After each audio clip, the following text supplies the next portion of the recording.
तिर्यक रेखा, transversal line. देखिए तिर्यक रेखा क्या है? जब कोई भी दो रेखाएं इस प्रकार हों, कैसे भी हों मतलब, और उन्हें तीसरी एक रेखा प्रतिच्छेदित करे, तो ये जो तीसरी रेखा इन दो रेखाओं को प्रतिच्छेदित कर रही है, उस रेखा को हम तिर्यक रेखा कहते हैं। यहाँ पर दो रेखाएं हैं L, इस रेखा का नाम L, इस रेखा का नाम M, और इनको काट रही है तीसरी रेखा, ठीक है, इसे कहते हैं तिर्यक रेखा। जब दो रेखाओं को तीसरी रेखा काटती है तो 8 कोण बनते हैं, 1 2 3 4 5 6 7 और इसी प्रकार अगर ये दो रेखाएं L और M समांतर हो, समांतर मतलब समझते हो, ऐसी रेखाएं जिनके बीच अंतर सदैव समान रहे, यानी आप इस पे जो दरवाजे का चौखट है या खिड़की की चौखट है, ये कैसी रेखाएं? समांतर। अगर इनमें अंतर समान नहीं होगा दरवाजा बंद ही नहीं होगा, हो जाएगा। अगर नीचे चौड़ी है और ऊपर कम अंतर है तो दरवाजा बंद हो जाएगा।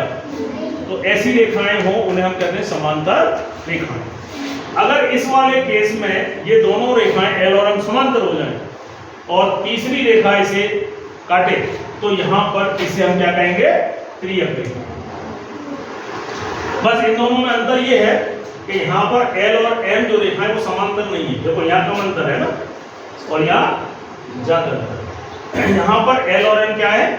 समांतर है। यहाँ भी इतना ही अंतर है और यहाँ भी इतना ही। यहाँ भी जब तिर्यक रेखा इन दोनों को काटेगी तो वह 8 कोण बनाएगी। अब देखिए इस आकृति को हम गणित की किट की इस आकृति से समझने की कोशिश करते हैं। आप ये वृत्ताकार जो दिख रहे हैं प्रोटेक्टर, चांदे, आप इनको थोड़ी देर के लिए इग्नोर करिए, मानिए मत। तो ये दो रेखाएं हो गई, ये वाली L और ये वाली M, और ये जो तीसरी रेखा दिख रही है आपको, तीसरी काट रही है, ये क्या हो गई? तिर्यक रेखा।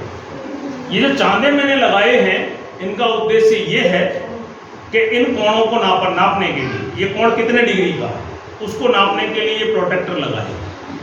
अभी कोणों के बारे में बताऊंगा।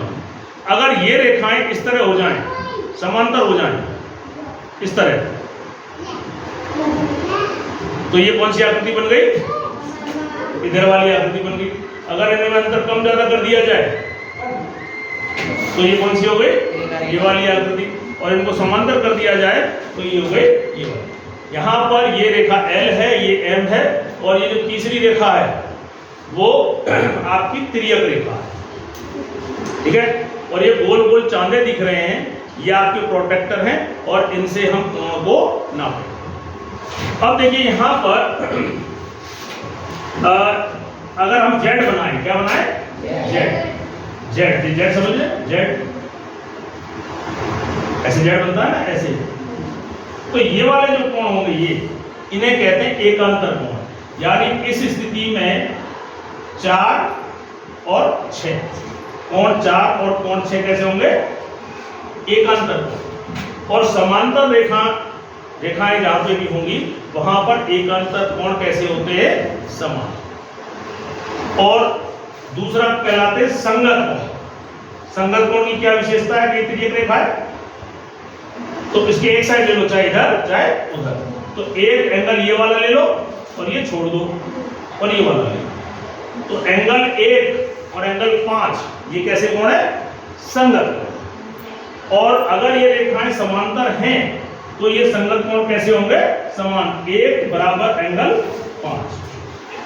देखो यहाँ पे संगत कोण तो होंगे, 1 और 5 संगत कोण है, लेकिन यहाँ पर समान नहीं होंगे क्योंकि यहाँ रेखाएं कैसी है? समांतर नहीं है। इसी प्रकार देखो ये 4 और 8 ये कैसे हैं? एंगल 4 और एंगल 8 कैसे हैं? ये संगत कोण और समान। देखो केवल समांतर रेखाएं हैं वही समान होंगे।